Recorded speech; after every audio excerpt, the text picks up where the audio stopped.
In Nigeria, long queues of motorists have resurfaced in some fuel stations as many petrol stations were locked in retail outlets in Wuse, Gwarinpa, Wuye, and Kubwa Expressway.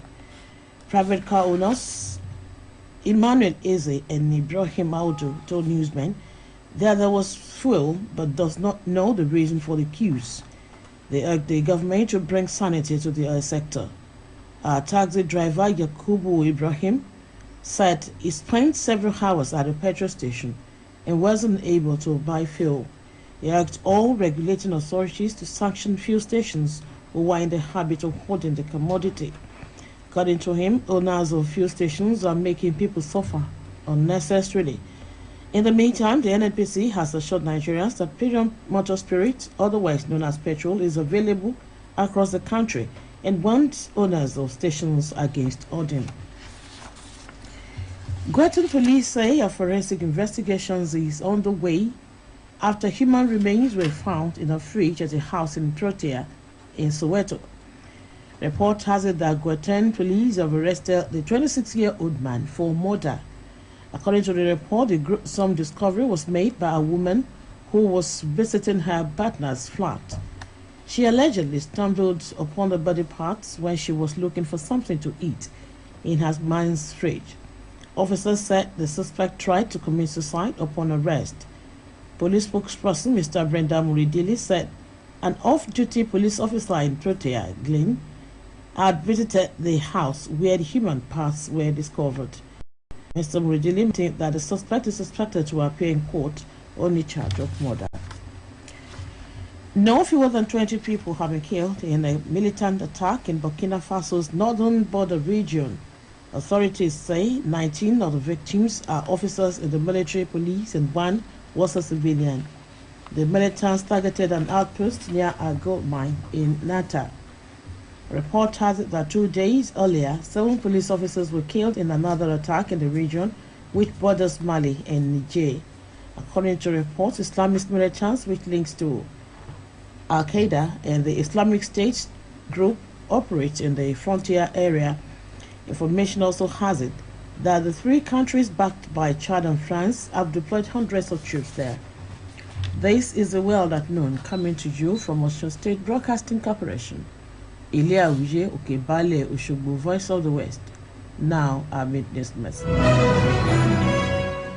Let's join hands together to build Nigeria, to offer them. Don't let the labor of our heroes being fame.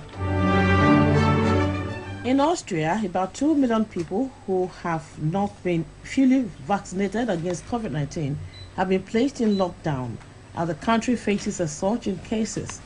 Austria Chancellor Mr. Alexander Schallenberg said unvaccinated people will only be permitted to leave home for limited reasons like working and buying food. About 65% of Austria's population is fully vaccinated, one of the lowest rates in Western Europe. Meanwhile, the 7-day infection rate is more than 800 cases per 100,000 people, which is one of the highest in Europe. Overall, Europe has again become the region most seriously affected by the pandemic, and several countries are introducing restrictions and warnings of rising cases.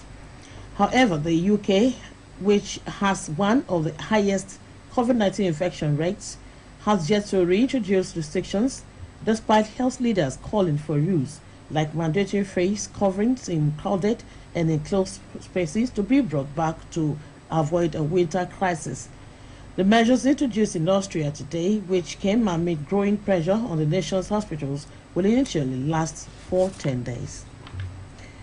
U.S. President Mr. Joe Biden and Chinese President Mr. Xi Jinping will today hold a virtual meeting as tensions between the two countries deepen. The competing superpowers surprised many last week by issuing a joint declaration to address climate change at talks in Glasgow, Scotland. But growing concerns of a military confrontation over Taiwan have thrown their differences into sharp relief. The pairs' third meeting will address several thorny topics. According to reports, cybersecurity, trade, and nuclear non-proliferation are subjects on the table. The duo has spoken twice since Mr. Biden took office in January, but both have acknowledged bumps in the relationship. Writing to the National Committee on U.S.-China Relations nonprofit last week, Mr. Xi said his country is ready to work with the U.S. to get relations back on track. He added that cooperation is the only right choice. 3 men have been arrested under the Terrorism Act after a man was killed in a car explosion outside Liverpool Women's Hospital. The passenger was declared dead at the scene and is yet to be formally identified. The male driver was injured and is in hospital in a stable condition. Detectives from Counter-Terrorism Police Northwest said 3 men aged 29, 26 and 21 were detained in the Kingston area of the city. They said they were continuing to keep an open mind about the cause of the blast and were working with Merseyside Police as the investigation continues at pace. The Security Service M15 is also assisted. Specialist officers remain outside a house on Rutland Avenue in an operation police say is linked to the explosion. A large cordon guarded by informed officers are also in place. And here again are the highlights of the world at noon.